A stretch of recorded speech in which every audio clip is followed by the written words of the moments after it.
Dimanche 3 janvier, une marche blanche était organisée pour honorer la mémoire de Cédric Chouviat, décédé il y a un an. La famille, présente lors de ce rassemblement qui s'est tenu dans les rues de Paris, souhaitait se faire entendre. Ils veulent que les 4 policiers présents lors de l'interpellation soient suspendus. Le livreur de 42 ans avait trouvé la mort à la suite d'un violent contrôle de police. Plaqué au sol, il avait répété à plusieurs reprises « J'étouffe ». Des mots que les policiers disent ne pas avoir entendus. Si est une marche en mémoire de notre fils, de notre père, de notre époux. Si est une marche silencieuse, dans le calme, sans bordel.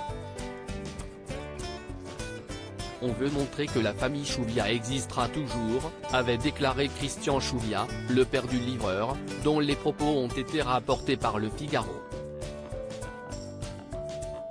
Lors de cet événement, Sophia Chouviat, l'une des filles de la victime, Cédric Chouviat a 5 enfants, était aussi présente. En juin dernier, cette dernière s'était directement adressée à Emmanuel Macron. Elle demandait au président de la République des réponses immédiates. Mais elle ne les a pas eues. On ne lâchera pas. On est préparé à ce que ça dure longtemps, a-t-elle lâché aux journalistes, dont les extraits ont été diffusés dans Quotidien, lundi 4 janvier. Sophia Chouviat, des cauchemars à répétition. Chaque seconde de la vie de Sophia Chouviat est désormais dédiée à ce combat qu'elle mène depuis le 3 janvier 2019.